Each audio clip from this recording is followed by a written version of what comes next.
Hallo und herzlich willkommen zur mittlerweile 36. Ausgabe von Drink at Home.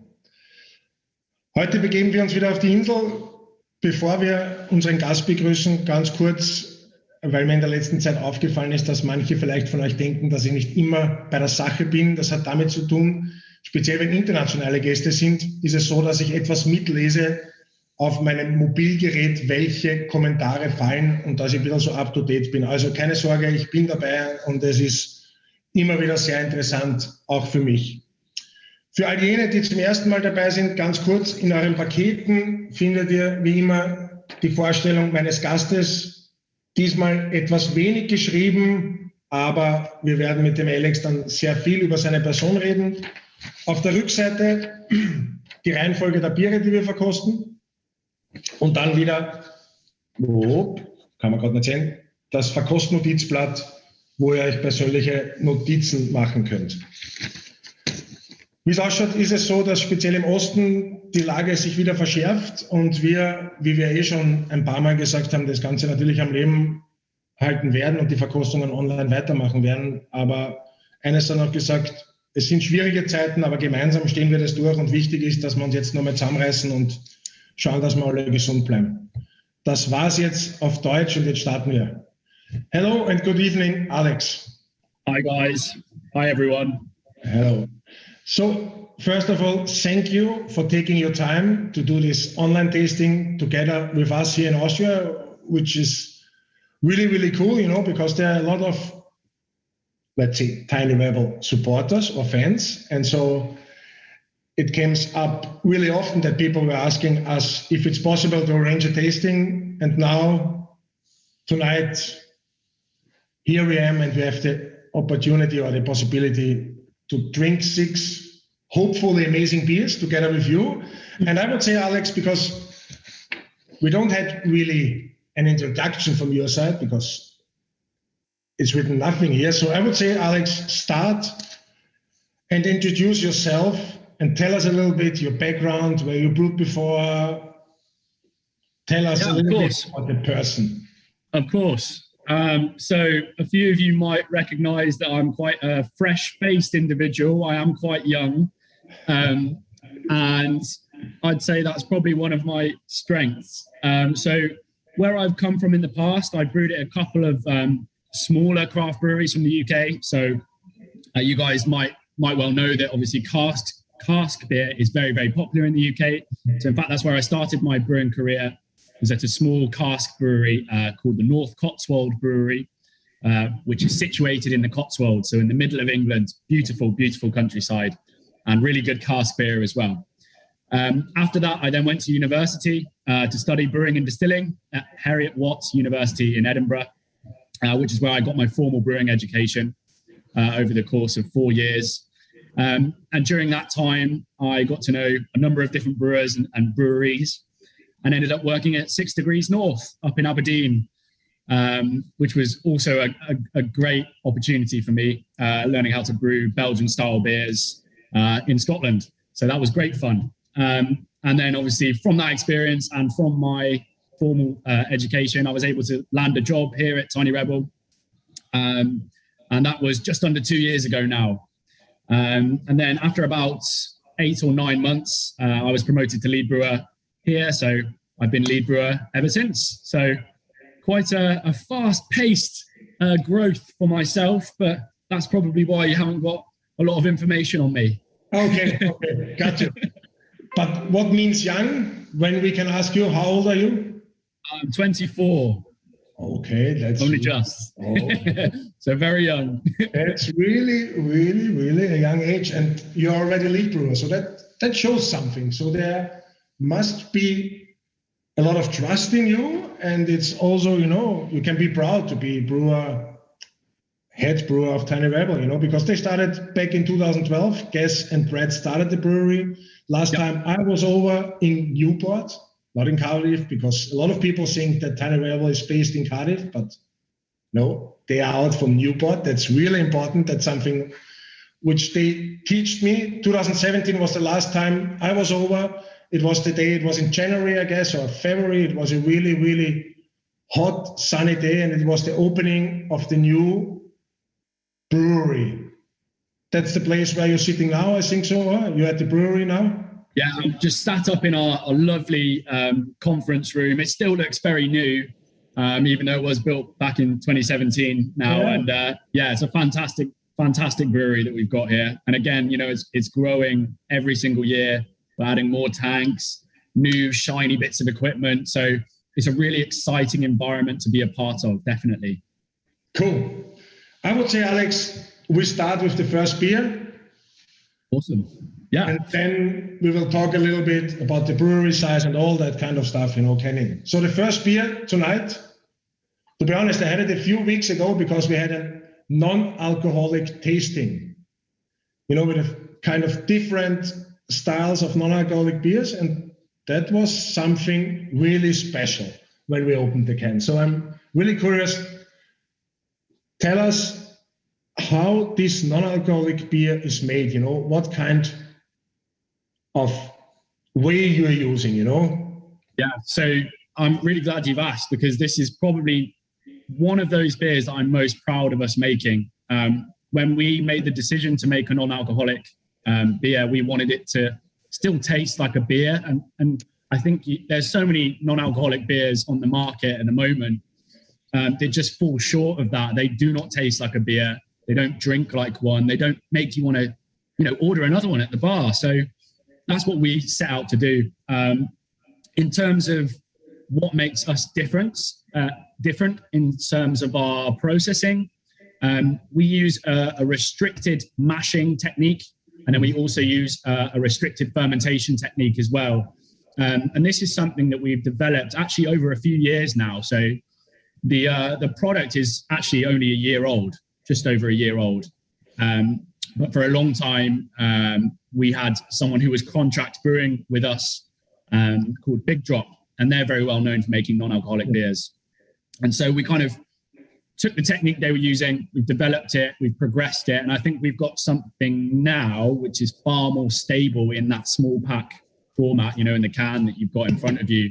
And that was something that, we wanted to produce something that was going to be safe to drink, which is really important for a beer like that, where it's actually a very unstable product. So we had to ensure that stability, and that took a very long time to develop something that would have that. So we're really, really proud of it. Really proud of it. Okay, then I would say let's open the can and see what we got out.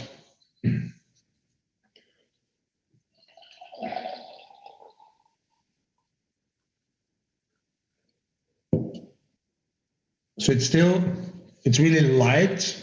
It's raw. It's really light golden. It still has some haziness inside. Yes. So again, this was all part of that conscious decision. Often brewers who are making non-alcoholic beers in the way that we are, they will sterile filter those, which is running your beer through a very, very fine mesh filter in order to remove any microbials that will be in there. So your yeast, your bacteria, whatever it is that you are using to ferment that product. We made the choice not to do that. And again, that's why I say we had to ensure that we had that stability in small pack without using that filtration system. And that was really, really difficult for us. Without giving too much away, one of the key kind of ways that we did that was controlling our pH and really, really monitoring our pH through that. So again, without telling you too much, in doing so, it means that we've got that stable product. We know that we're not going to have any other yeasts take over. We're not afraid to say that we operate a relatively dirty plant. This sounds like a horrible word, but it's not. We're using one particular lager yeast strain, not in this one, but for our lagers, we're using 2 different ale yeast strains. And so these are all able to ferment different kinds of sugars, and therefore their attenuation, which is how much sugar they can eat, is different.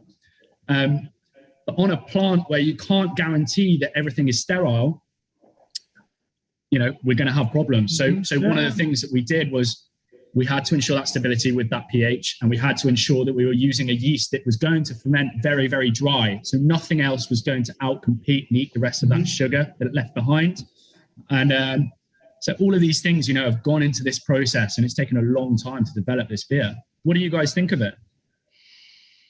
So it's an unusual taste, especially for me, and it was also in the last tasting when I had it, because it's really fruity. It is dry. It is super dry. Completely agree, And what kind of juice is added? Or do you add some puree, or how does the fruit came? Is there some fruit inside as well? Yeah, so we use fruit concentrate in this one, just as we do in Club Tropica. So you've got a pineapple, and you've got a mango and a passion fruit in there too. And again, we didn't want that. One of the things we found when we first started developing this beer was, if we came at it with the same kind of attitude that we did for Club Tropica, which we'll be trying next, it was too much. It was too punchy for, as you say, such a light and dry beer. It came across too strong. So we had to dial back that fruit addition. And then we also had to dial back our hop addition as well in the dry hop. And again, all of these choices were made not just for flavor, but for stability as well. So as I say, this development it makes sense. Yeah, because then it's again sugar inside. Yeah. And who is the consumer? Who really is the consumer in Newport and around in Cardiff? Younger generation, or who really drinks it? This is a really good question, because every time I drink this beer, at a tasting or with people, I always want to say the same thing, and it's the reason why I'm so proud of it.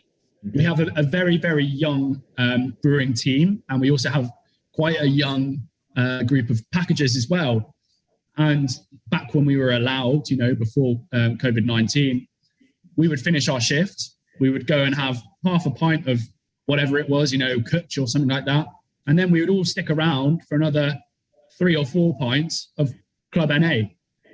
And the fact that our brewers are willing to drink our non-alcoholic product over all of our other products tells me that we're producing something that's actually really, really good.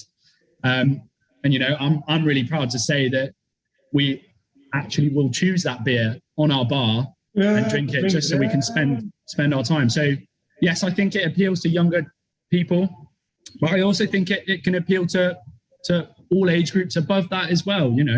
I think the difficulty is there's a lot of stigma attached to non-alcoholic beers, in that they're not going to taste like beer at all, or they're going to be very watery, or why would I bother? Why not just have a soft drink? And I think this does compete very well.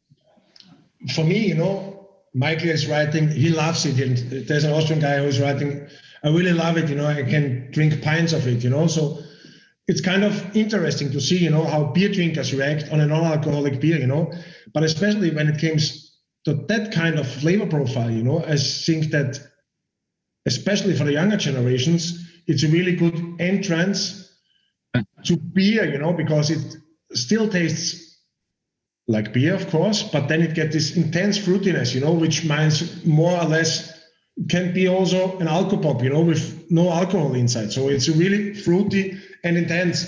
And the question which came up, is it still something you are developing batch by batch? Because there's a guy, Manfred, who had this online tasting together with us with the non-alcoholic beers, and he wrote now that it tastes not completely, but it tastes different to the last version which we had, And so that's a question. You are still tweaking and developing the recipe?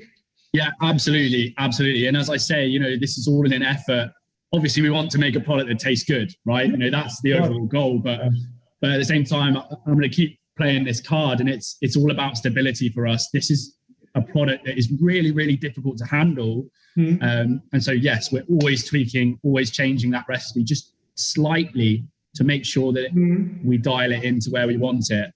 I think we are at a point now where we're very happy with our processing. So it's mainly just little flavor tweaks in terms of those fruit additions now that are kind of bringing it back. I really like this particular iteration is like a little bit less hazy than the past couple that we've had through. And I like that. I think it actually comes across slightly sweeter than normal. Sometimes when it's a little bit hazier, you get a slight dry finish to it, which I'm not as keen on. So I think this is slightly more drinkable for me. Yeah. But again, I don't know what particular guile you guys had, what particular batch. So it might be the same batch, and it might have just changed over time slightly. Yeah, we have now. So I have now, and most of the people should have now. It's best before date is 27th of January 2022. Yeah, I think ours is the same on ours. So yeah, it's good. It's good. I really like it. And, we've taken that experience and we've developed other non-alcoholic beers off of that as well. Some of those were very special. We released just before our birthday back in January now. I think Alex will he's nodding his head, so I got that one right. So, we've done a rhubarb and custard version. We've done a stout version, which was delicious. That rhubarb and custard sour, I was really, really happy with. That was just delicious. Yeah, but it sounds like more or less than a juice, Yeah, true. Very true. Fruit juice, sour juice. It's cool. And let me ask you, did you see, especially this year, in 21, and particular increase of non-alcoholic beer consumption-wise or production-wise? Was it something which really picked up in the last couple of months? No, I think it's actually stayed relatively stable for us, to be honest. I wouldn't say that I've seen a massive increase in our production for it. Obviously, we released a pack which had other non-alcoholic beers, like I just said, and around that period of time, and it would have been December when we were brewing them, we did see a ramp up in production because obviously people were buying into that whole package. So that was wicked, very, very cool for us. But again, it's one of those really constant beers for us. I think it just drips in the background perfectly. Again, that market is growing, but it's not growing at the rate that we perhaps want to see. So I think as consumers really buy into non-alcoholic beers as a concept, then we'll hopefully see that growth in that sector that we want. Cool. Then I would say, let's jump on to the regular version. Hey, nice.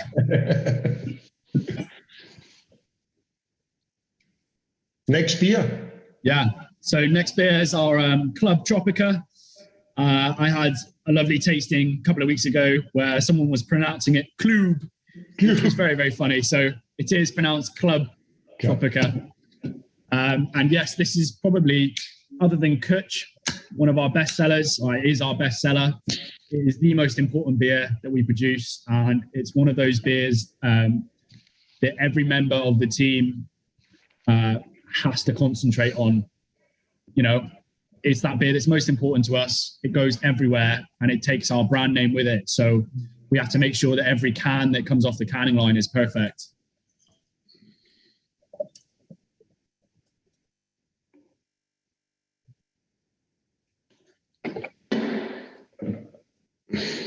Lovely level of haze on him.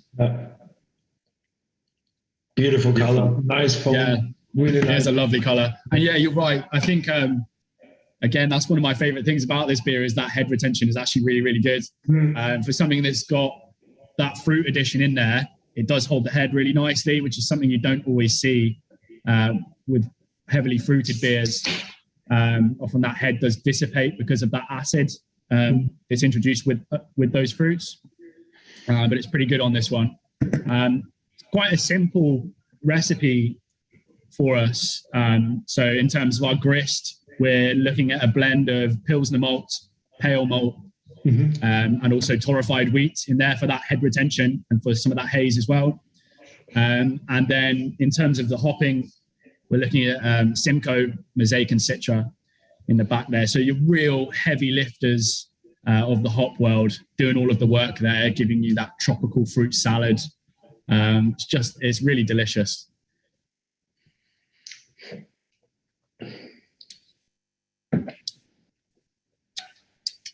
It has like a gumminess to it. Yeah. Almost like a boiled sweet kind of fruit salad kind of thing that I just love about it. I think that's what gives it a real drinkability.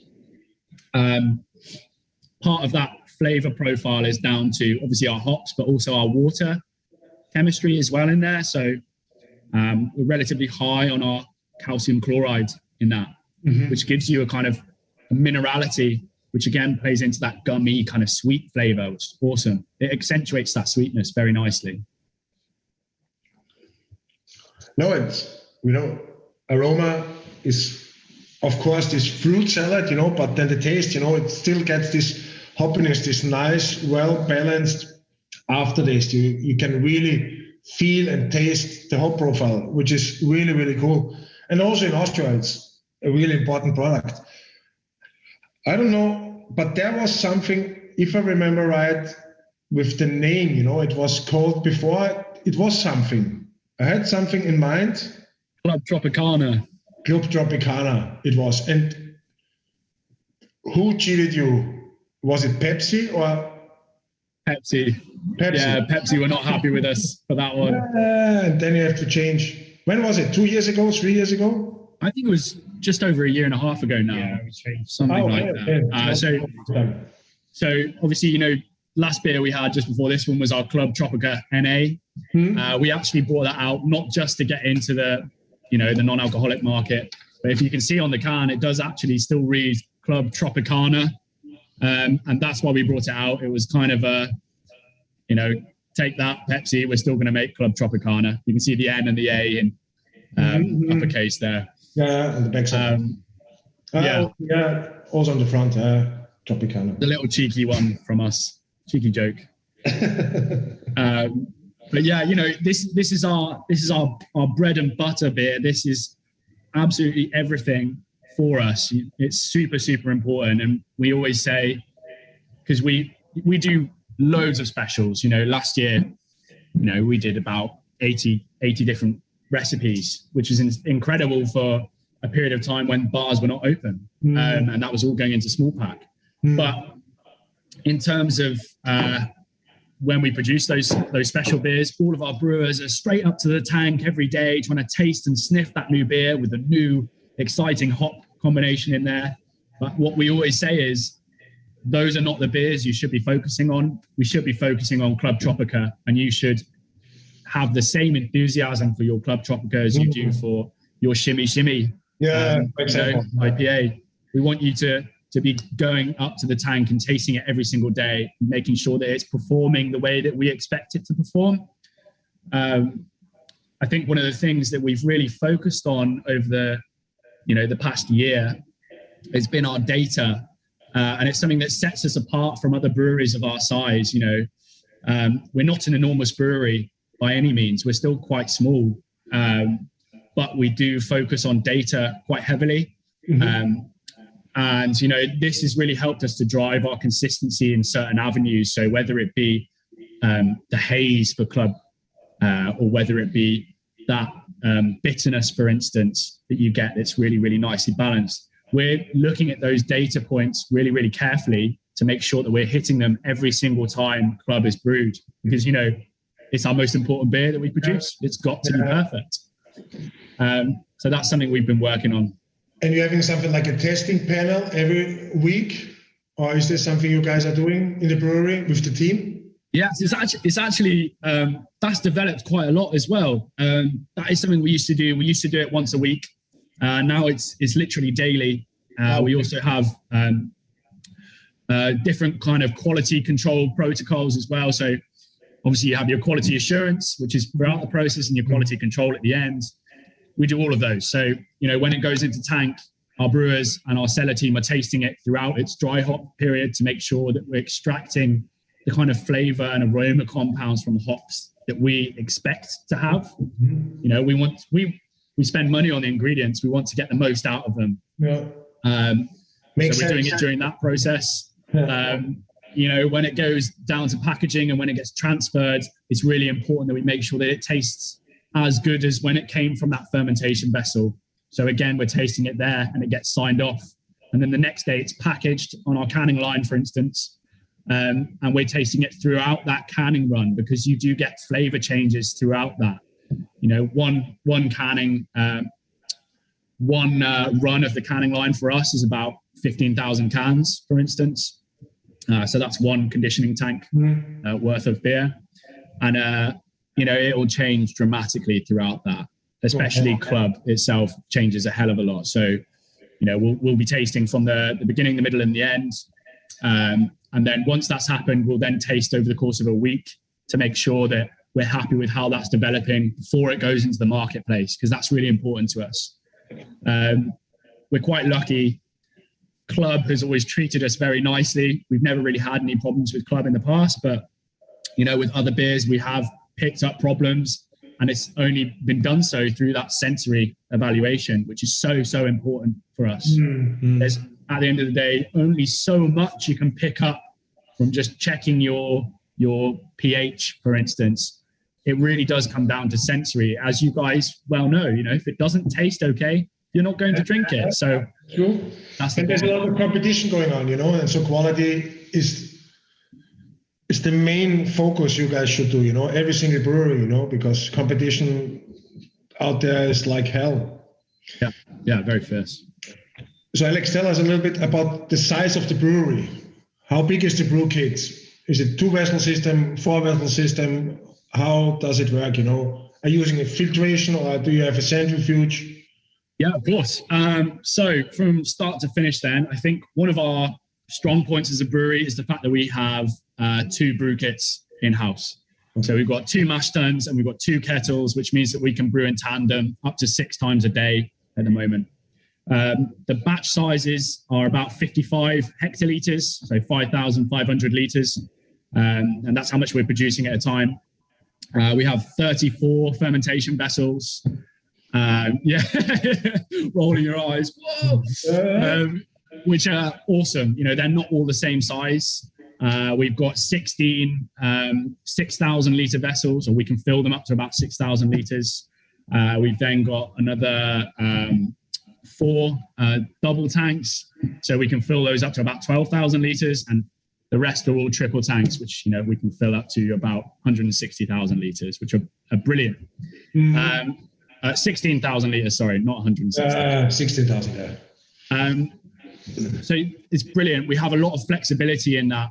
We tend to fill our larger tanks with our mainstay beers, Club, it might be key lime lager, something like that. It's going to have a slightly longer residency period, for instance. And how long is the residence time for, sorry to interrupt you, for this key lime lager?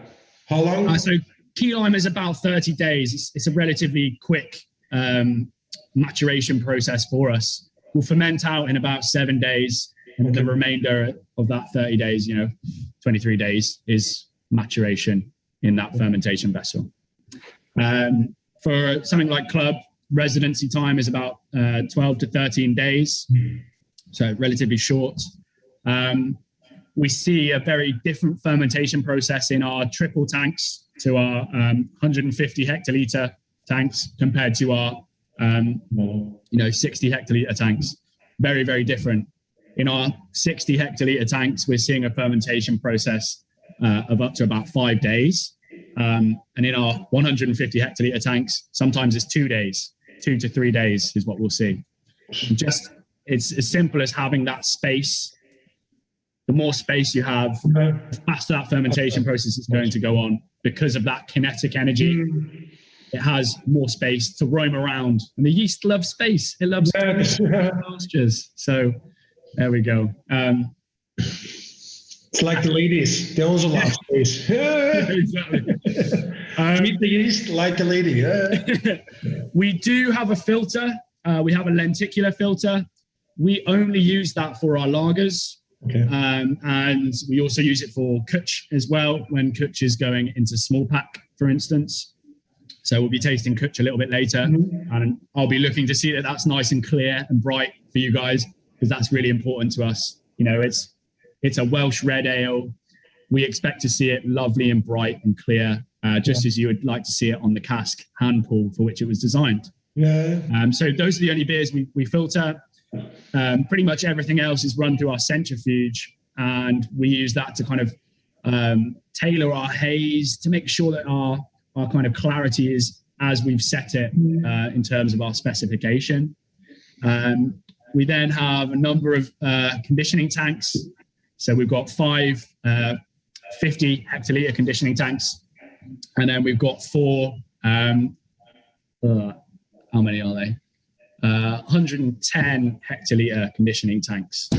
And then we've got our massive new canning line, which came in just over a year ago now. Okay. And that has seen us through COVID. So we're really, really happy that we got that in time. To put it in perspective, our old canning line would do 2,000 cans in an hour. And that was really kind of pushing it to the max and hoping that it didn't, break halfway through, throwing cans off left, right, and center. This new canning line that we have will do 15,000 cans in an hour easily. So, we can do, 5 or 6 can runs a day and empty pretty much all of our CTs in a day, which is just fantastic. And still, when you get this new canning line, you were most of the time last year, all the beer was sold out most of the time. So it was a crazy time, huh? Yeah. It was. We're really, really thankful that we had that in time, because honestly, we don't know how we would have managed without it. It's been everything for us. And again, aside from the canning line, the other thing that's kept us going is obviously the support from people like you and people back home as well. And we're really, really thankful to have that support. It's great. So cheers to that, guys. Yeah. Cheers to you. Well,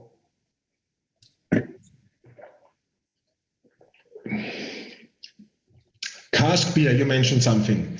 That's something which is quite unique also for a young brewery, because you guys are really focused on draft, canning, and cask. Yeah.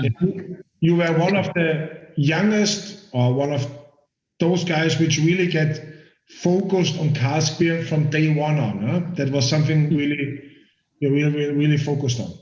I think it's interesting. It's obviously, a style of beer that's very intrinsic to Britain and important to Britain. And I think because of that, most UK craft brewers will start in cask. It's so accessible. You can hide lots of mistakes in there.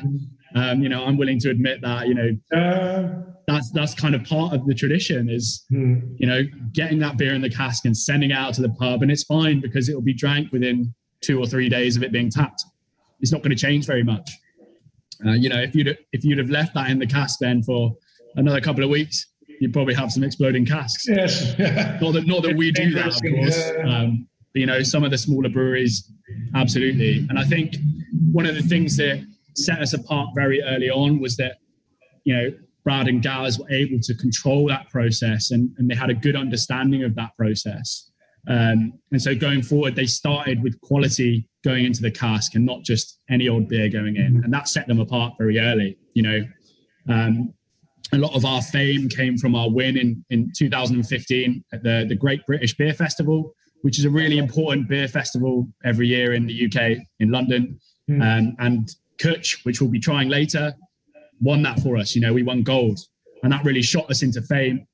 And yeah, we owe a lot of our success to that win. And again, that was down to us putting quality beer into the cask, making sure that it was conditioned properly. And but back in the days, 2015, 2016, we were voted to the best youngest brewery in the UK. Huh? Yeah, that's also something. Well, you were the youngest brewery which ever won best brewery award in the UK. But there was not a lot of cask beer happening. Now, I agree, in the last 2 or 3 years, it's getting more or less a new boost that also bigger breweries like Brewdog is going back to cask, and everyone is focused on cask. But back in this day, I remember Swanbridge was one of the early ones, that really get focused on cask, and you guys. Yeah. And then, of course, there were some other ones all over the UK, but you were those 2 breweries which I remember, which had cask back in these days. Yeah? Certainly. No, I think it's really interesting to hear your perspective on it. I grew up in the Midlands, and it's all about cask beer in the Midlands. There's not really draft beer. It's only sort of, I love lagers, but that's kind of your only choice in terms of draft beers. You don't have the amazing craft ales on draft that you have, today.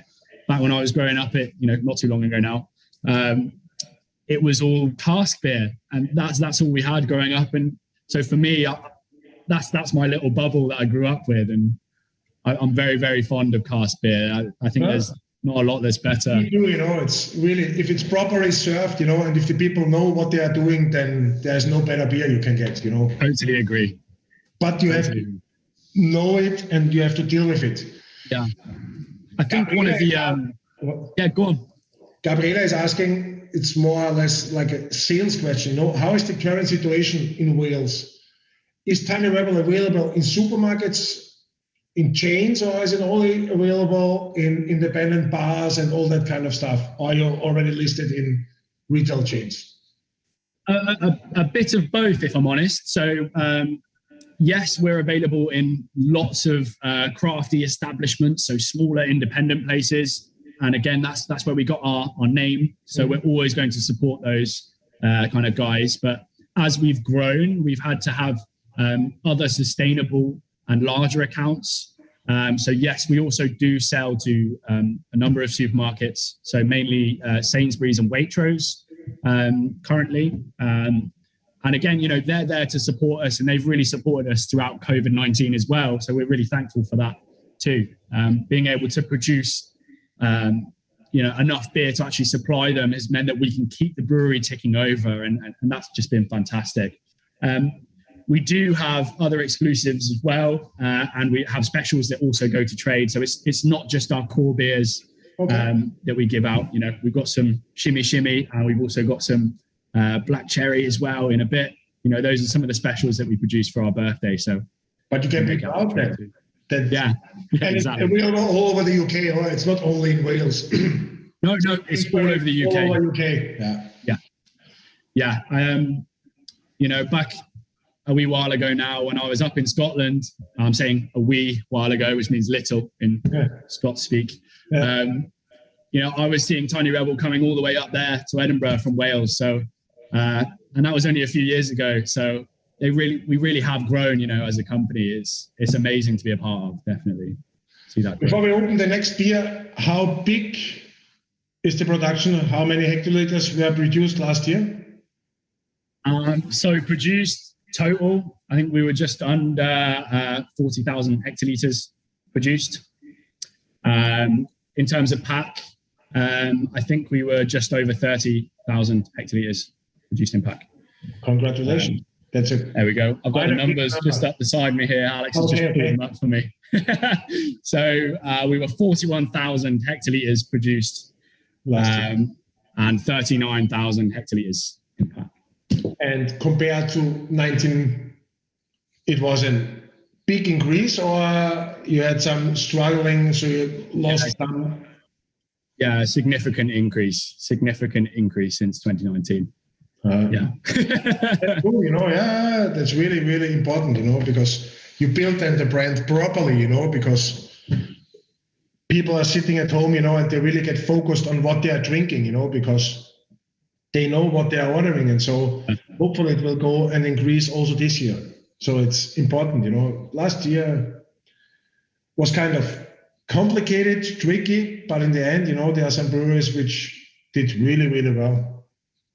Yeah, absolutely. And again, it's all down to that support from the consumer. We couldn't do it without you guys. And it's been a shame seeing some of the breweries that we really love, certainly from my own perspective in the UK, not make it through COVID and collapse. And that's been awful. But on a more positive note, it does leave room and it leaves space for new innovation in those areas. And, whether that be a locality or whether it be a particular segment of the market, I think that's really interesting to see who will fill those gaps when the bars do reopen. It's going to be very exciting. And, to see where the beer market moves towards, I think it's going to be amazing. So. One last question before the cream soda. Can you tell us from where the name comes of the brewery, Tiny Rebel, from where the name comes? Yes, I can. So it's quite a funny story. Brad, who is one of the co-founders and is our current CEO, he actually stole the name Tiny Rebel from his own brother, who used to make, he actually owns a video game producing company. And he took the name Tiny Rebel from his brother, and that was the name of his company. He even took the logo as well. So it's kind of one of our sister brands, as it were. So that's where the name came from. He just thought, that is the best name, that is the best logo, complete package, we're going to have this. Good story. Yeah. Okay. Then I would say, let's taste black cherry cream. That's the first time for me to taste this beer. Cool. Interesting to see what you think. Yeah. This was one of our first kind of forays into producing a hard seltzer style beer. We haven't officially branded it as a hard seltzer, but you know, that's kind of where we wanted to go with it. We wanted it to be kind of like that. That was one of my questions, which I want to ask you. You know, what about hard seltzer? How do you guys see hard seltzer? Is there something planned? Okay. Then I should expect a hard seltzer. Yeah, I think you probably can expect a hard seltzer from us in the future. It's a growing category. And again, we're all about growth. So there's no reason why we won't produce one. As I say, this is our first kind of trial. Sort of trial, yeah, without branding it fully as a hard seltzer. We wanted to see how neutral a beer we could produce, fruit it heavily, have a really high carbonation on there to try and get it to taste just like a soda, but still have all of that stability, you know, that we spoke about earlier in terms of our production side of things. We want to produce something that's completely stable, we can trust in the marketplace. And so we used a lager yeast in order to do that on this one. And fermented it very, very, very dry. So there was hardly any residual sugar left in there. We're not going to see any re-fermentation going on inside that small pack. And yeah, I think we've done a pretty good job with this one. I love the aroma on this. I think it's an awesome, awesome beer. More hard seltzer.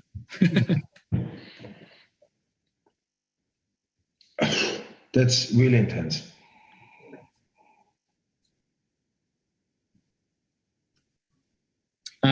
Obviously, we based it on a cream soda as well. You know, we wanted it to be hard seltzerish. So we thought we'll base it on a kind of soda. What better to do than a cream soda, which is obviously a very American style of soda, very vanilla heavy, which is one of the things you'll get on the nose, and then on the back of your palate there as well. Once you've swallowed that beer, you'll get this vanilla, dry kind of. Vanilla. It reminds me on this cherry vanilla candies, strawberry vanilla candies. I don't know the English word, but yeah, I know exactly what you mean. Yeah, this stripes all over them. Yeah, red and white. And to be honest, you know, with you, Alex, tell me, you know, why you were reading on a pale ale? Because in my opinion, it has nothing to do with a pale ale. Yeah, I think it's interesting. I think, you know, again, there are a number of breweries in the UK who have actually gone down a very similar route. You know, I'll name drop one of them, for instance. Fierce Beer produce a beer called Cranachan Killer, and that is a raspberry pale ale. And again, it's the exact same color as this. It is a pale ale base. To be fair, you know, obviously it was brewed with a lager yeast, so I suppose is it an ale? Not really at all. We did ferment at ale temperature, if that makes it an ale. But yeah, you know, overall, I think it was more about the brand package, and really it comes down to how you define your product. That's just how we chose to define it in order to make it appeal to a wider market. Again, we didn't want to say this is a hard seltzer. We didn't want to say this is you know, a cream soda lager, because people would be like, oh, it's going to be kind of so I think, exactly, you know, it's all about that. It's a fair point. Yeah, that definition and that branding to try and carry it across to a wider consumer base, because it's not just about the beer at the end of the day. The beer is great, and we can do only so much in terms of the quality, but it is about that branding and that outward facing product as much as it is about the beer. Mm-hmm. Björn is asking, we are talking about hard seltzer. So explain us a little bit hard seltzer. What is hard seltzer for you? Because Björn, I can give you the answer. I'm not the consumer for hard seltzer, but I will give the stage now to Alex, and maybe he can tell you something, or where he sees hard seltzer, especially in the UK, and how hard seltzer is produced. Yeah, certainly. So hard seltzers are often produced in a way which, you know, at the start we said we don't want to produce a hard seltzer this way, and it's often, you know, fruit concentrates, rarely real fruit. You know, we use real fruit in this, which is really important to us. You know, it's usually a fruit concentrate, an essence of some kind, pure, well, not pure, you know, kind of grain neutral spirit, for instance, to get that alcohol in there. And then it's blended down to, you know, anything from about 5 all the way up to about 8 kind of %. It's essentially a ready to drink or an RTD drink based on a soda. But again, you know, like I said, we wanted to make a difference. We didn't want it to come across as just a boring, bland, kind of fizzy cocktail drink. We wanted it to be something that's still related to us as a company and our ethos. We wanted it to be Tiny Rebel, which was really important to us. And again, we've done that with that fruit edition. We've made a beer. This is still a beer. Yeah. And we've got complete control over it. We're not just mixing some fruit syrups, some carbonated water and some alcohol in a tank. We're doing it properly from start to finish. All of these are raw ingredients that we put together. And I think that was important for us. It can be also tax-wise, you know, because then you're not in an alcohol, in a spirit tax range. So you're more or less in a fermented range of the product is in a fermented range of beverage, because more or less what I can see, you know, hard seltzers, more of them are really this fizzy water, you know, some spirit inside and then some fruit in additional, and then it's a mix and then it's done, you know, it's this bubble, fizzy, sparkling water. And more or less everyone is doing it so far, which I tasted, they are doing it like you told us, you know, fermented. I've seen only one, and I tasted one. It's from Novo Brazil, from San Diego. And they are doing based on cane sugar. How is the English word? This sugar, they ferment sugar and add some natural fruits. And that was the first hard seltzer I tasted, which was okay for me. But as I told you, you know, in the beginning, I'm completely not the right consumer for hard seltzers. You know, it's for the kids, for all these younger generations. So I'm not into it.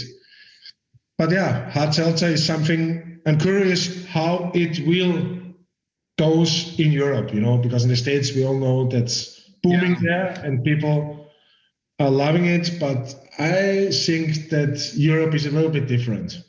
Yeah, I agree with you. I totally agree. I think it's an interesting prospect, and it will be very interesting to see how it develops. I don't think it will have, you know, the legs, as we say. I don't think it will go on for a long period of time. I think it will be very much a fad over the next 5 years, and then we'll see it slowly drop. I don't think it will stay at the same level, you know. Some categories do.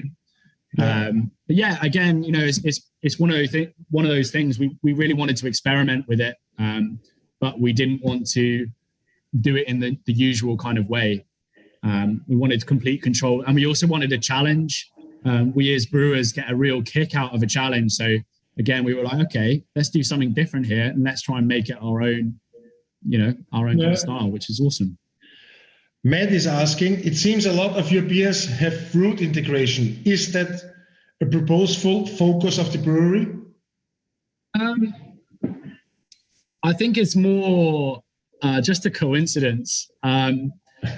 Both Brad and Gaz, I'm not afraid to say it, have a bit of a sweet tooth. They really like sweeter beers, and I think fruit beers kind of lend themselves towards that. You know, they're generally a lot sweeter, and I think again, you know, in the UK where you've got a lot of cask beer, which is just standard ale, or you've got very kind of normal draft ales, it really set us apart very early on that we were willing to play with fruit and really kind of odd and tropical flavors. It bridges that gap between beer and, you know, and lagers and ales, all the way over to those softer styles, you know, as we're talking about, you know, hard seltzers. It almost is that bridging gap. And I think that's partly why we've been so successful as a brand. I've always called us a craft beer converter brand. You know, we're not necessarily the brand that hardcore craft beer drinkers drink from, even though, as you might see in a bit, you know, we produce beers like Shimmy Shimmy, which are brilliant. You know, they're up there with some of the best IPAs around at the moment. Okay. But, you know, we also produce these beers like Club Tropica, for instance, that really do bridge that gap between people who kind of are into beer a little bit, but are just finding their feet with it. Yeah, exactly. From normal beer drinkers to already educated craft beer drinkers. Yeah, makes sense. Exactly.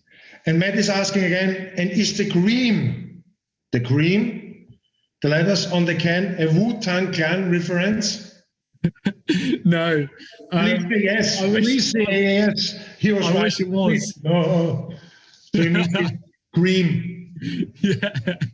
Yeah, that would be awesome if it was. No, I think what's that? It is abbreviated. I don't think it is the legit cream. Okay. Sorry. Yeah, that would be wicked if we could in the future. I'd love that. But by the way, who is responsible for labels and designs, artwork? Is this something you brewers are involved, or do you guys come out with the recipe and then there's a marketing department? You tell the guys, that's our recipe, that's our idea, let's create something? Or is this something you can work on together? Yeah, a good question. We're really, really lucky. You know, again, I've said we are a small company. We do have 3 bars as well. So in total, you know, there's just under 140 employees who work for Tiny Rebel at any one time. And we have a communication app called Slack, which means that we can all communicate with each other. We have a group on there called the £50 beer name game. So if you put in a name for a beer or a good idea for a beer, you get £50 if it gets used. So we use that as a pool. We obviously use all of the guys who are in the office, in that marketing department, and the brewers as well, and the packagers too. All of us have an input, and I think that's really important. You know, you've got a massive pool of people to draw ideas from. So it usually starts there. It starts with that concept, whether it be a name or a flavor kind of concept. And then it's down to the brewing department to kind of create that and to realize that concept. So whether that be, you know, buying in many different samples. We haven't got the beer in today, but we produced a beer called Bump and Grind for our birthday beers. And that was a mango and ginger lager. And we must have ordered in at least 20 different varieties of ginger just to try and get the right kind of ginger profile through on that. So this is exactly what I'm talking about, is that development is really, really obsessive for us as brewers. You know, we don't just go, okay, ginger, I'll pop down to Tesco's, the local shop, and get some root ginger. It's about making sure that flavor is carried through just as we kind of have imagined it. It's really, really important. So there's a lot of back and forth between the office upstairs and then the production office downstairs when it comes to ideas. So we're really lucky to have that. It's not just a one person idea and that's what we're going to do. It's always a team effort, no matter what we're producing. That's important, you know, because then it means that everyone is on the same step, you know, especially when it comes to the beers and recipes. Because this was one of my next questions. Who came out with the recipes or with the ideas? So everyone can be. Yeah, absolutely. Absolutely. And the recipes, again, artwork. Yeah. With our artwork, though, it really is down to Taz, who is our creative director. So she's been with the company pretty much since the start. And she really is Tiny Rebel as a brand. Okay. You know, Tiny Rebel wouldn't look the way it does without her. She is so important to us as that kind of image. So all of the imagery comes from her.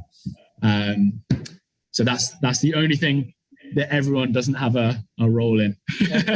But when she is designing, we have our CEO Brad, and we also have Mo, who's there helping and making sure that, you know, it is that image that they kind of see. So it's really, really important.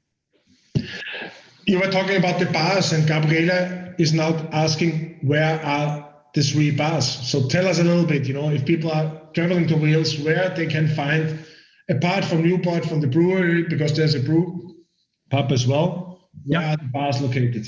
So that's the first bar actually is the brewery bar, and then we have two others. So we've got our Cardiff Bar, which is right in central Cardiff, opposite Principality Stadium, which is the home of the Welsh rugby team.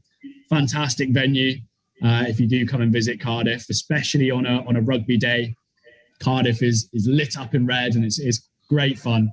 And then our other bar is in Newport as well, just literally right in the centre of Newport there too. So actually quite a concentrated area within South Wales, but we've done very well out of having them so close together, believe it or not. But really it is our brewery bar that is our kind of flagship, put a lot of effort obviously into all of our bars, but particularly the brewery bar because it is our home. So yeah, we invite you guys with open arms when you're able to come and visit us. That would be lovely to have you here. That's a time of question. It's a question of time now. Yeah. When we get all vaccinated and all that kind of stuff, because we are really behind the UK, so we are struggling a little bit with the vaccination here in Austria, but hopefully, the time will come that we can travel again. That's something which most of us are really missing, in the last kind of year already. Yeah, I know. Unfortunately, but we have to deal with it. Yeah. Make the best out of it. Yeah, indeed. Yeah, and events like this have kept us going. They've been so important. Having that kind of social interaction has been awesome, and being able to share our passion, which is beer, has kept us all going. So yeah, thank you for having me on with you guys. It's thank you great for so far. Joining us. And you're completely right. We are working in the best industry. It's beer. Yeah. That's really. So then, I would say let's go to Shimmy Shimmy. Now, I would recommend, before you guys tuck into this one, to do what we always recommend for our NEPAs, is to take the can, turn it upside down, turn it back over, just so you do have it how we intended. We do expect this beer to be hazy, but we have noticed in this particular one that it has dropped relatively bright without that inversion of the can. So, as I say, just advise you guys to do that. Otherwise, you might get some lagery looking IPAs coming forward. It is a really interesting concept, though, that fight between hazy IPAs and clear IPAs. Oh, great. Old school branded glass. Old school glass, yeah. I myself am really, really into clear IPAs. I find like the clarity of hop flavor is better in them. I often find with a really thick, turbid, hazy NEPA, there's not a lot of hop clarity in there in terms of that flavor and aroma profile. So I think it kind of competes with the yeast aromas and flavors in there. So that's not my favorite thing. So what we tried to do with this one was we tried to strip it back so that you really did pick up all of that hop aroma and flavor. And as a result of that, it does sometimes pour bright if you don't invert the can. Okay. Yeah, so this one is a Mosaic Bomb, as you would say. So it's got regular T90 Mosaic in there. It's also got some Mosaic Cryo, and then it's dry hopped with Motueka as well. So it's the 3 M's, and it's really, really intense, really, really intense on the nose. It is indeed really intense. And as I say, for a NEPA at 6.9%, it doesn't drink like that thick, heavy, standard NEPA. It's actually very, very light. Mm-hmm. It's actually got quite a crisp kind of finish to it, which is lovely. Quite dangerous, if you will. Dangerous. It's really, really dangerous, because you even cannot taste the 6.9 ABVs. And this is my kind of IPA, to be honest. Mm-hmm. Could be only like a session. It has more body, of course. There is more body, there's more power, but so it's really well balanced. But one of the things I wanted to ask, why you guys are putting on a year of shelf life? Because most of the breweries, everyone, especially brewers, they are saying, okay, 4 months, 5 months, 6 months, is maximum, especially when it comes to NIPAs and all these hoppy forward beers. Why you decided to put on a year? Yeah, I totally agree. I think generally we don't. I think it's tricky. Obviously, the past year we've really tried to maximize sales, and I think that's one of the ways that we've just had to do it. It's not really a choice that we would willingly make, other than the extenuating circumstances that have led us to do that. In the past on our NEPAs, we've put a shelf life of about 6 months on them, which is pretty industry standard. For a beer like this, you are going to see a change over that year. You would even see a change over that 6 months. I think we're very lucky. We do produce products, as I say, that are very, very stable. So it's not something that I'm super worried about with this one. Okay. Again, we've got our new canning line. That's one of the main differences between what we produce now and what we have produced in the past is we've got something that can produce a beer with a really, really low DO. So that's your dissolved oxygen content. Yeah. So that gives us lots of control over that aging process. Minimizing that dissolved oxygen means the beer is going to last a lot longer. And it's something we just couldn't do on our old canning line. And I think that sets us apart from other brewers who are producing styles that we're producing. They don't have a brand spanking new KHS canning line from Germany. That's going to reduce their who produced.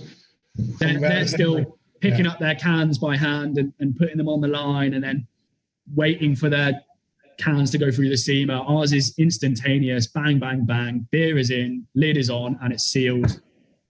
And we have a volumetric filler heads on there as well. So it means that it's filled to consistently the right level. We don't have underfills or overfills. It doesn't work on that machine.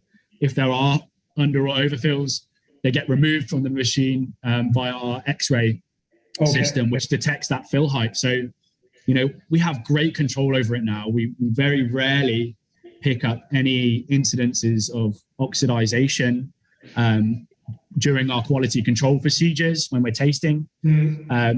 So we're very lucky in that retrospect. And I think that has led mainly to that increase of shelf life. Yeah. Makes sense. And on top, you have the centrifuge, which is also not every brewery has the opportunity to get his own centrifuge, together with the new canning line.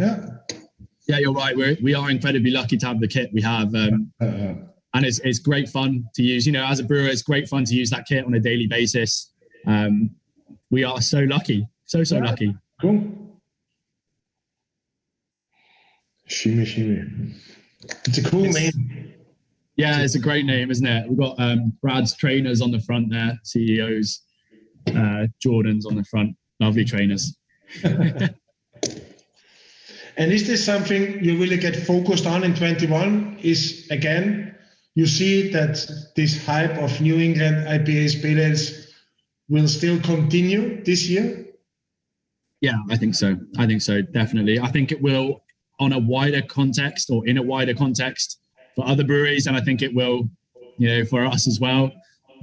We've already got a number of IPAs in the pipeline at the moment that have being brewed this past week and will be brewed over the next couple of weeks. Some very, very exciting projects going on the IPA front. And we're going in slightly different directions with them. And I think that's really interesting too. We've done that thick, heavy, full-bodied NEPA, and now we're starting to look at lighter, more drinkable NEPAs. So it'll be interesting to see where we go next. Will bitterness make a comeback? Because, we already can see, that West Coast IPA style is coming back, that people are changing back. Absolutely. It's something I would welcome to come back as well. We produced a 4-pack of IPAs recently for our birthday called the Oh My God, They Killed Such and Such series. So one of those beers was Oh My God, They Killed Sabro. And Sabro is an amazing hop. It's very, very divisive. It's that coconut and lime character that a lot of people don't like, but I personally love. And we actually made that an IPL. So we brewed that with a lager yeast, and it really stripped back all of those esters that you expect from our regular yeast strains that we use for NEPAs. Still very, very hazy, didn't drop bright, and it just fantastic. If you guys manage to get your hands on it, I would recommend it. I think it's one of the best IPAs we've done in a long time. It was what's the name crisp. It's called Oh My God, They Killed Sabro. And yeah, it just finished really, really nice and crisp. Just delicious, absolutely delicious beer. And yeah, you know, again, that is very interesting because it's not that standard NEPA.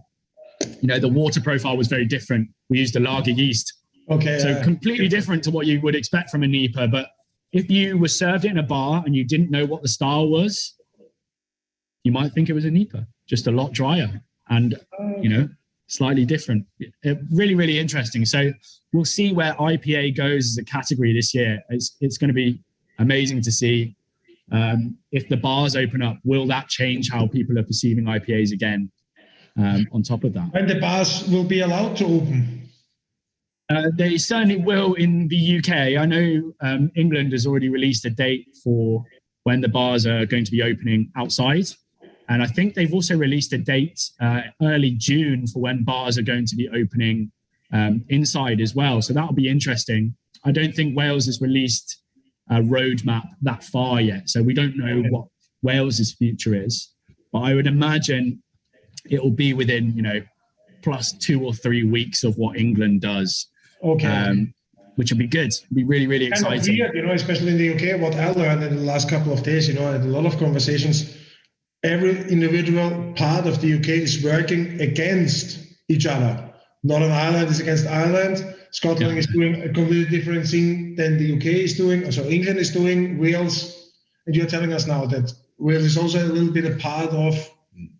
It's weird. Yeah, it's strange, isn't it? It is a really odd concept. And again, it only seems really, you know, the last sort of 5 years that the devolved powers of the UK have become, you know, so distant from one another. And COVID has really brought that to the forefront, which is, in my opinion, a shame, a real big shame, because, you know, we're always stronger together. But it is what it is. You know, and that's good entrance to the next question, because Birgit is asking, you know, Brexit. How does it affect export business and business overall, you know, daily business? Did the life already change, you guys? Or can you feel Brexit is happening? Yeah, I think it's a really good question. I'm very lucky in my role. I don't have to deal too much with the headache that is Brexit. That's why I have a smile on my face. But yes, I mean, the bottom line is Brexit will be very difficult for us in terms of ordering raw materials, which is something that, you know, I have to do on a regular basis. I know it has become more difficult to do so, and we've already seen prices increase as well. One of the difficult things that we've had to deal with is the fact that we've had a terrible wheat crop, and we've also had a terrible barley crop last year. So we haven't had to look abroad yet, but I know that larger producers will have to look abroad for their barley and for their wheat. And that's going to have significant impacts in terms of the costs. One of the other things that we've seen is our aluminium for our cans.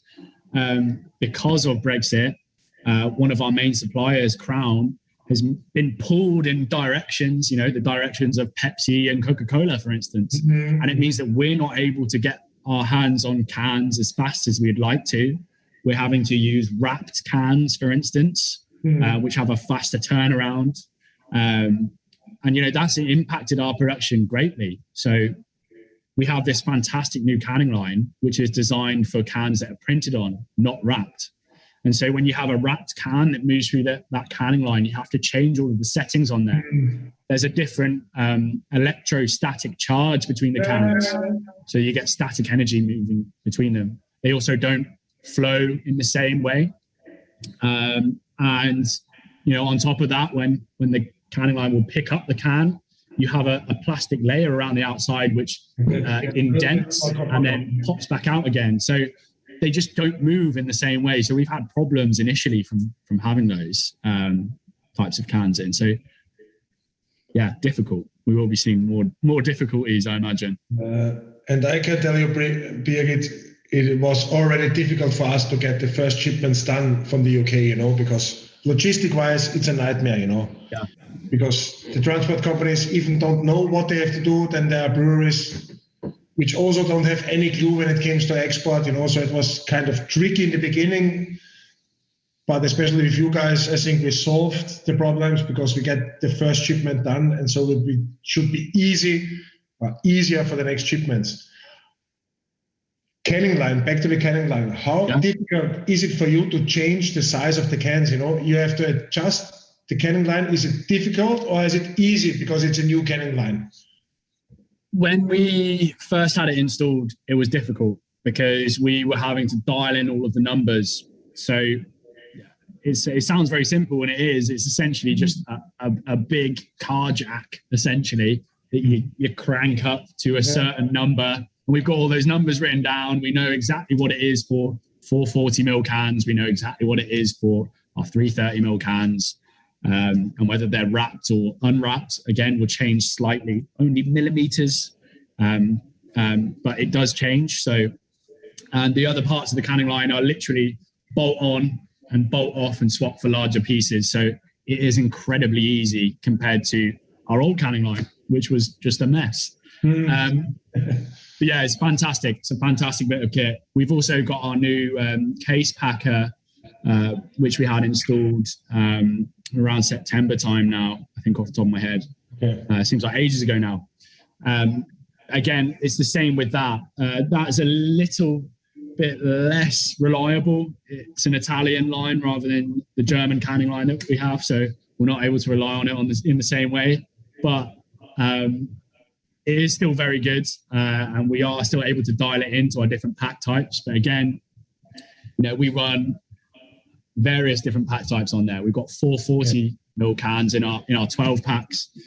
We've then got our 330ml cans in our 4 packs, in our 12 packs, and our 24 packs. So 4 different ways to configure that line is really difficult. And dialing those in perfectly each time, again, is an art form. And we're lucky to have the guys who have the knowledge to do it on our team. And, they've spent a long time dialing those in. And you'll see them at the end of every shift inside the line, polishing it with a toothbrush. That's not an over-exaggeration. They do it every single night, polishing it, getting rid of any bits of glue in there, which is great. It's awesome. Nice to see they're looking after our shiny bits of kit. That's true. Yeah, it's important. It's new, and it brought you over COVID, and it was really good for you guys that you get it on time. So Matt is asking a question again. Do you guys brew with an eye to trends, or do you brew what you want to drink? I ask because I'm curious what you see as the next popular or trendy style. Interesting. Yeah, I think it's really tricky. As a brewer, all I want to do is brew what I want to drink, which is not necessarily what the consumer wants to drink. If it was up to me, all we'd produce was lagers, and that would be great. Lagers and IPLs, and I'd be super, super happy. But I think in terms of what we do and where we develop, we are always going to try and create trends or jump on the back of very, very new and interesting trends, just as we've done with our black cherry cream soda. Hopefully in the future, something similar or maybe even slightly different.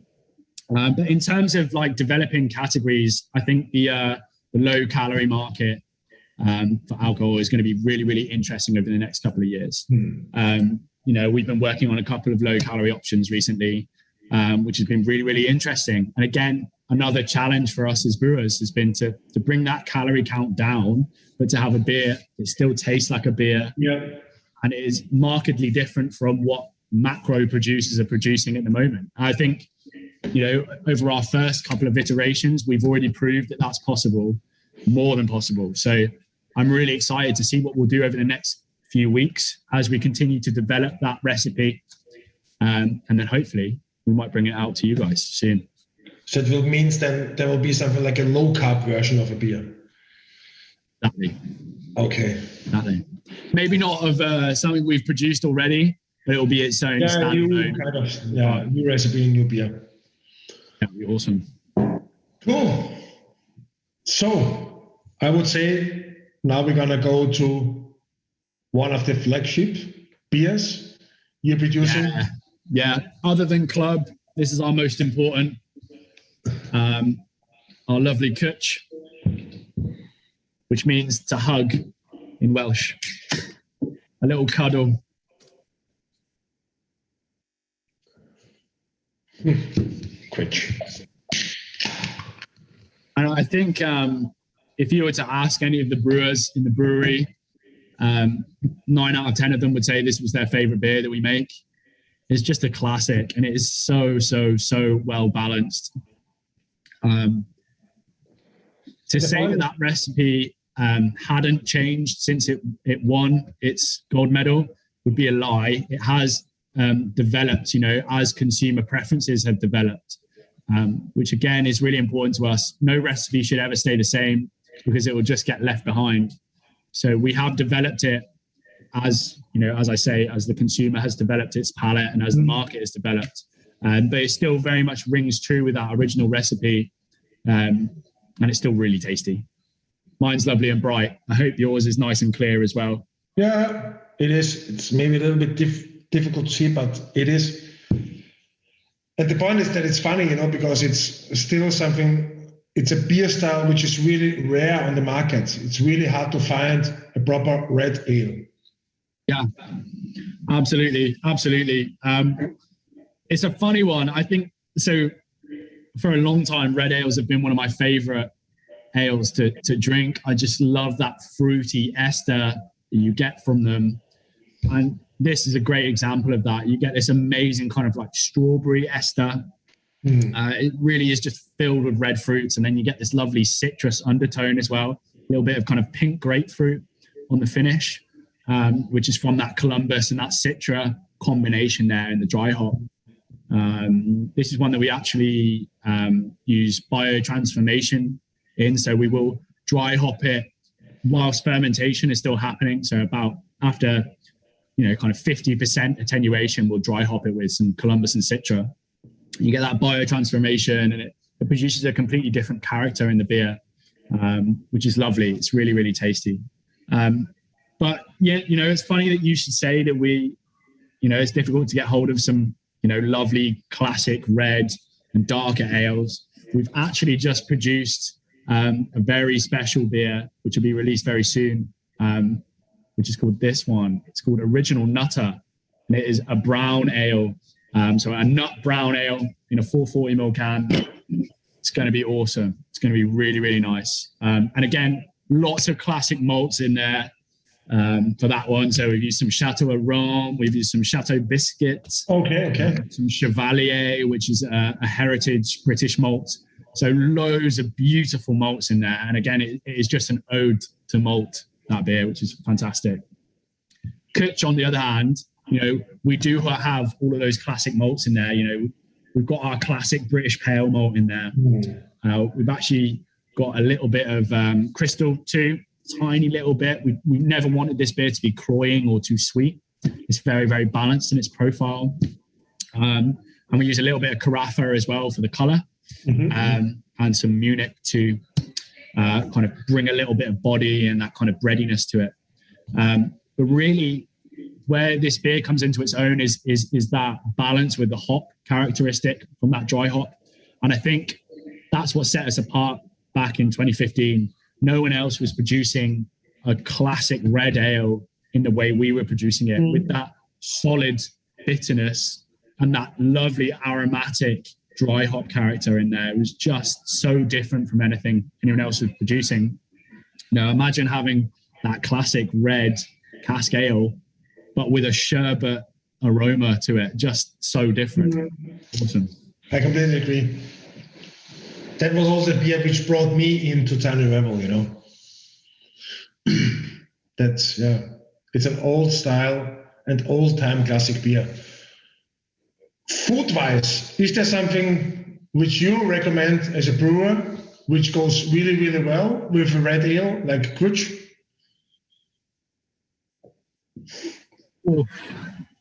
It's a good question. It's a really good question. So for me, it's pretty 50-50. Like I've had this with burgers in the past, and it's been absolutely amazing. So we do some amazing burgers at our bars, and I know that pulled pork goes amazingly with kutch, absolutely amazingly. It's so good. And then it's brilliant because Alex, the other Alex, is sat next to me right now, and he's written down my second one. So I'm glad he agrees with me. As a Brit, a pie is the best thing to have a kutch with. Absolutely. Having a traditional steak and ale pie with some chips, some salt and vinegar on your chips. That is what you want with your kutch. Pint of kutch and a pie, nothing better. Okay. Delicious. Cool. So Alex, the other one, Alexandra is writing she tried to order, but she wanted to order some t-shirts and they were out of stock. What I can tell you, Alexandra, is that I will place an order soon, and maybe Alex will be so kind and put on some t-shirts, and then I hope we can help you out, and then you easily can get it out from us. Absolutely. Yeah. Not a problem, Marcus. No worries. Okay, perfect.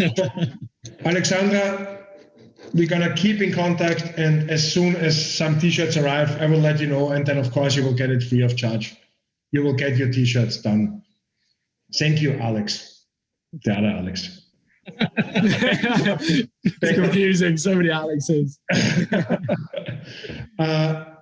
Alex? Yes. Birgit is asking, let's step back to this low-carb version of beer. How does it work when a home brewer wants to make a low-carb beer? Can you give some advices to her? Yeah, absolutely. So I think, you're always going to have limiting factors in there. So for a start, it's going to be your ABV. Ethanol provides lots of calories. I think it's, I have an equation sat downstairs on my laptop that we've been using to work out our current calorie count. I think it's, off the top of my head, I wouldn't be able to give you an accurate one, but it provides a lot. Ethanol is your biggest offender. So you're never going to be able to produce something over 4% without, on a standard homebrew kit that's under, 120 calories. You've got to be sub 4% to be able to do that. And that's the main thing you need to think about. You probably also want to be aiming for a beer that's kind of finishing it under 10,005 specific gravity, or at least under 10,008 specific gravity to have enough residual carbohydrate to have something that tastes good, but without it having too much carbohydrate that the calorie count is too high. So something around 3 to 3.5% ABV is where I would aim for, and I would aim for like a final gravity of about 10,005 in specific gravity, and that will probably get you to about 110 to 100 calories per 330 milliliters. But there's a lot of information out there on how you can do it. Lots of information. I know Brewer's Journal has a really, really good formula for how you can calculate how many calories you have in your beer. And that's been derived by Gary Spedding, who is a PhD and specifically writes about calorific content in beer. So you can trust him. Perfect. Birgit, I hope this was the right answer, or the answer you expected, but you already get some advices and some links where you can Google it. Perfect. Matt is coming again. He seems to be a really, really Tiny Rebel fan. Wait, I have to open up.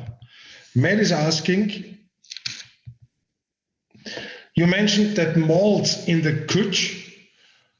What are the other structural elements of the beer? In a short, what makes a Welsh red ale? It's a really good question. I think it's funny. Part of it being a Welsh red was kind of a marketing strategy to begin with. It's not a style that's recognized by the BJCP. It is essentially just a red ale. made in Wales. But, you know, I think the reason that we made it different was because we took that modern take on it, and it was really that balance between the hops and that malt profile. So it was old school malt profile with new world kind of hop perspective on the top there. And again, that's what makes it so different as a beer. There's nothing that's really too flowery or out there with it. It's a very, very basic and stripped down recipe. I guess you could take it down to our yeast. You know, our yeast plays a big role in it. On the nose, obviously you get that sherbet and that lovely kind of pink grapefruit from the hops, but really that kind of base note is from that yeast. You have all of that strawberry and that kind of red fruit ester coming through, which really ties everything together. And then besides that, you get a slight kind of toasted, roasted malt on the top as well. And that carries through on the palate. I would say it carries through exactly the same. You know, that toasted, roasted malt is that real low base note. It's lovely. You have the luscious, juicy red fruit in the middle, which ties everything together. And then that sherbet and that slight bitter finish from the hops. And it's just a beautiful pairing. And again, it's all about balance with that beer. It is all about balance. And I think as a brewer, that's all you ever strive to achieve is balance. I'll put it in the context of New World beer, which is generally NEPAs at the moment. All of the best NEPAs aren't hop forward. They're very well balanced. Obviously, they're going to be hoppy, but they're not so hoppy that it smacks you around the face and that's all you get. They have a real fine balance to them. Yeah, exactly. They don't have that burn. You know, they aren't too bitter. They aren't too sweet or soft or cloying. They're balanced. And it all goes back to that ancient brewing rule, which is balance is king. That's why lagers are the most popular beers in the world. It's because they are perfectly balanced. There's nothing to hide behind in a lager, so it has to be balanced. And it's not too complex to drink, you know, it's refreshing, it's easy to drink, it's enjoyable, enjoyable. Yeah, and again, you know, with Kutch, it is enjoyable, it's easy to drink because it's not too much, you know, it's a very, very simple recipe. We haven't played around with loads of crystal malts and things that are going to make it too sweet and complicated. It's actually, you know, the pale malt is doing all of the work there. Everything else is essentially there for color, really. And then you've got that slight bit of roasted character in there. That's really it. And then your hops too. So it's all about simplicity. Yeah. Not always, but it shouldn't be more. It should be. It should be, shouldn't it? Yeah, I totally agree. Cool. So I would say, let's go for the last beer. Let's do it. So I think you've picked 3 of our big beers tonight, which I'm really happy about. Which are really important for you guys. Yeah. So Stay Puft is our final beer, and one of the other beers that really does carry us as a brand. You know, we have, when you guys do eventually come and visit us in Wales and you get to see our lovely brewery, we have 3 lovely big 30-ton silos out the front of the brewery. And on them we have pictures of Kutch, we have a picture of Club Tropica, and we have a picture of Stay Puft as well. So again, you know, you've had 3 of our main beers tonight, so we're really happy. And you know, Stay Puft is one of those. It's a lovely marshmallow porter.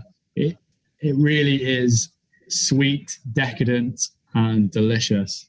Look at that head retention. Awesome. Cheers, Alex. Cheers.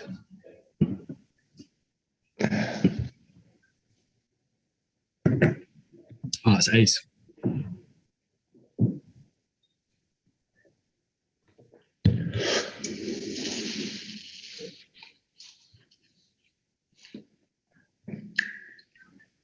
That's sweet. Yeah, that's really sweet. Yeah, it's quite sweet, isn't it? Yeah. I think it's one of those beers, it is not to everyone's taste, but as I say, it does really convert people to beer. Some people you know, when they first try beer, one of the first things they say is that's so bitter. Yeah, and this is it's because of that sweetness, it balances that bitterness. Yeah, exactly. And I think, again, you know, we're craft beer converters. We're that bridge between macro and micro in terms of craft, and we allow people to experience that in between, that purgatory beer, which is great. And you know, this is one of those beers that does that. Again, that's why it's one of the main beers that we produce. So tell us, how is it made? This one is a great beer to make. Brewers always love brewing dark beers because it fills the whole brewery with smells, and it's just such a great sensory experience. This one has 8 different malts in it, which is a lot for us. We try and strip down and make sure that everything's very simple for our malt profile. It just means that our processing is really easy. But for this one, we've got 8 different malts in there. Pale malt, we've got carafa, roast, chocolate, amongst many others as well. I won't give too much away, but those are the main kind of heavy lifters in there. Also a little bit of smoked malt as well, some beach smoked malt, which is delicious. And again, that kind of plays into that whole marshmallows roasted over an open wood fire. That's that kind of vibe that's going on in there. So they're really, really important.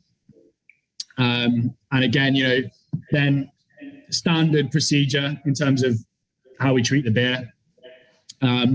This one sadly doesn't have any real marshmallows in it, but it does have vanilla, and that's where that kind of marshmallow flavor comes from. So that's really important to us, is making sure that vanilla is pronounced enough, but not making that beer overly kind of sweet and desserty. Don't get me wrong, it is a sweet beer, but we never wanted it to be sickly sweet, and I don't think it is. I think it's got a good kind of balanced bitterness in there to kind of round it off. So, but it is really dark. It is a very, very, very dark beer. Some of those roasted malts are quite high. Right, it's vanilla which brings in or brings out this kind of marshmallow taste profile, together with the maltiness, with the malt bill. You're adding vanilla, and then you get and create this kind of marshmallow. Absolutely. Because real marshmallows don't really contribute any flavor at all. They're literally just sugar. Yeah. That was one of the questions also, you know, which I want to ask. Okay. Yeah. So if you're a home brewer and you're wanting to make a nice marshmallow beer, I would highly recommend using some vanilla or some vanilla extract, which, you know, is perhaps more affordable than fresh vanilla. Yeah, that's how I'd recommend producing one of those, because it is a lovely flavor profile. Just having that vanilla and a dark beer is just perfect, isn't it? I think that's why so many people have done it. We branded it as a marshmallow porter, and again, that sweetness lends itself to that, and I think that's why it's been so popular. It's also such a great base for many other beers that we produce. So we've produced multiple. For the Christmas, you know, all that kind of different. Yeah, exactly. You know, for the gift. Yeah. So we've done imperial versions of this. We've done standard ABV 5.2% versions of this, but all in different variations. So we've had Irish cream. Yeah. We've had eggnog, something like this. Eggnog, which was a blonde version. Yeah. We've had mint chocolate. We've had all sorts. You name it, we've done it, which is great. And again, you know, that saga is going to continue for years to come, because you guys are willing to support us in our endeavors to make Stay Puft even more ridiculous, which is great fun.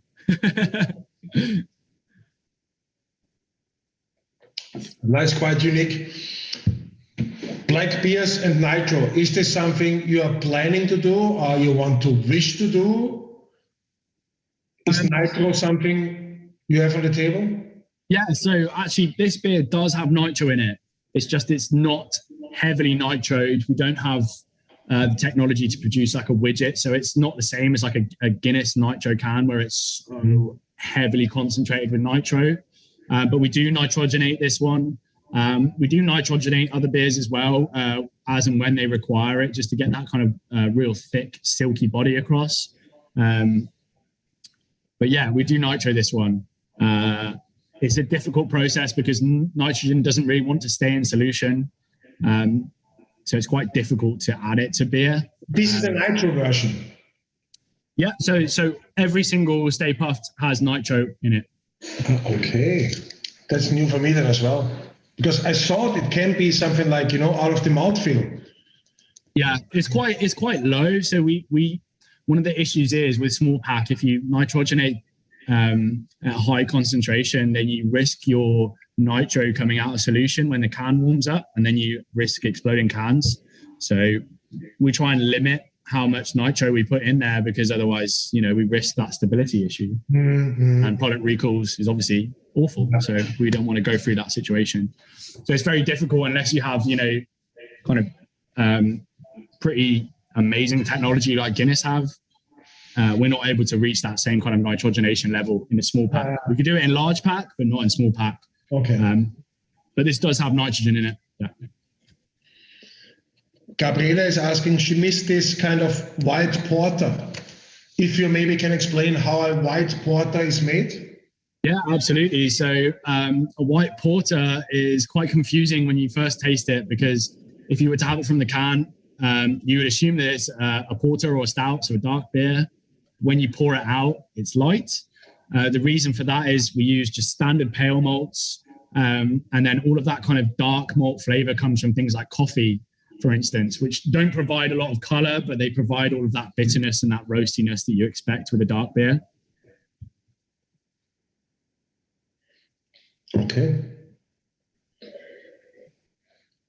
Now there's a statement coming out from Utah. She's telling that every single beer, when she first smells it, it smells like a chewing gum. Chewing gum? Interesting. It gets this kind of weird flavor combination, which is maybe for her, it's not common when she opens a beer. And I think it's that some combinations maybe for normal or for average beer drinker are kind of weird. Because, for example, when we go back to black cherry cream soda, when you first get the smell, it reminds you on everything, but not on a beer. Club Tropicana can be something like tricky because it gets this intense fruitiness and this hoppy aftertaste. Yeah. Shimmy Shimmy is a New England IPA, which is current. Also, Twitch is kind of a normal beer flavor profile. And then you get Stay Puft, again, this kind of vanilla, roastiness, smokiness, marshmallow kind of thing. Is this something that people tells you when they taste the beers for the first time? It's certainly a new one for me, but I think what's great about beer is that you're never wrong.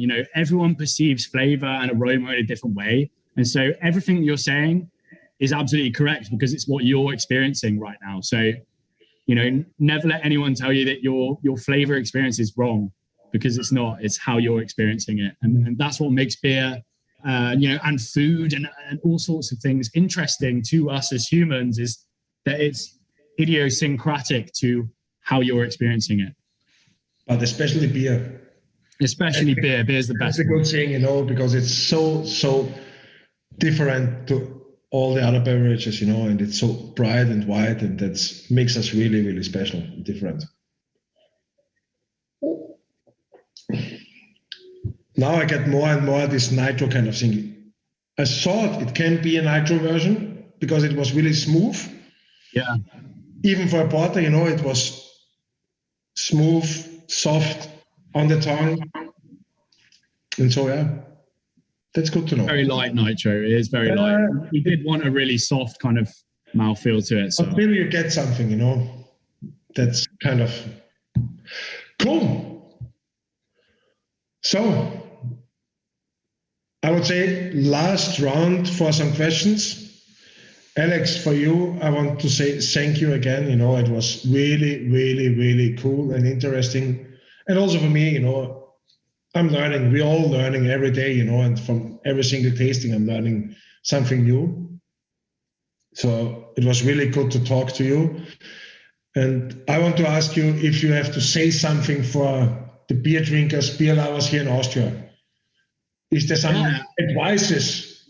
And we got this. Oh my God, they killed Sapporo. It will be available in Austria. I promise to all the beer lovers here in Austria, I will bring it in to the market if it's in stock and if it's still available. Alex? Oh, I wish. Alex is going to pick up with you and see what he can do. I know it's something, it was really, really popular as a pack, so I don't know if it'll be as maybe it's already done. Alex will try and sort you out and see what he can do. I know I want to brew it again, so we'll see. We're talking about Austria. So the market is not as big as maybe other countries. We are in Austria, 8 million people. We are happy and confidence. We can. Yeah, thank you so much for having me, guys. I've really enjoyed my time with you this evening. I hope you guys have learned a lot. And again, you know, we love doing these sorts of things. So anytime you want to do this, we'll do this again. It's great. Cool. So there's a question coming in. Sorry. Stay puffed. On the back side of the can, welcome to the world. We have one rule: never just make vanilla ice cream. What does this mean? Well, vanilla ice cream would mean something that's boring. So like vanilla is like the standard flavor you get with ice cream. Whereas, you know, we want to make something that's, you know, strawberry, or it's got, you know, it's chocolate, it's different. Okay. Which is why we say that. Because it's also written on the Shimmy Shimmy. Yeah, so we say it on all of our cans. Be wild, be different, because vanilla ice cream is edgy and it's average, and so, okay, I got you. Makes sense. Cool. Awesome. So, got any other questions? Not yet. So I want to ask you, stay a little bit online, so don't quit it right now. There's a question which I can answer right now. Manfred is asking, wait, I have to search for his question. Manfred is asking, I will switch now to German because it's the end now and it's easier to explain it a little bit for me, because we had this question in one of the past tastings, and so the question is, from which material are the cans made of, you know? And we had some issues, you know, because there was a brewer telling that tin plate is still the metal which are the cans produced out, you know, but they are full aluminium right now. And so ours are aluminium, and then they're plastic coated on the inside as well. So every single can is produced out of aluminium in these days, you know, and this tin plate was in the past. And we had this conversation, or this kind of miscommunication with Gusswerk Manfred. And so also the cans from Gusswerk are produced for 100% from aluminium, and that's why you have to recycle the cans, because otherwise, you know, from the trash, they can get it out, because they are not tin plate, they are aluminium. Yeah. I hope this gives you the right answer. Okay. Thank you again, Alex. It was really good talking to you, and it was really a pleasure, and it was a lot of fun and really interesting. So danke an alle euch zu Hause fürs Zuhören. Kurze Werbung, am 31.03. haben wir die nächste Verkostung mit C.R.E.A.M aus Saragossa. Dann kommt Flying Monkey aus Kanada, und dann kommen wir wieder zurück nach Österreich zur Zillertaler Brauerei, und die nächsten Verkostungen sind schon an der Planung. Also wie versprochen, wir bleiben am Ball und werden euch weiterhin mit tollen Bieren versorgen und mit super Geschichten. In diesem Sinne, das Wichtigste ist gesund bleiben, und danke für euer Vertrauen und danke fürs Zuhören und bis zum nächsten Mal. Gute Nacht.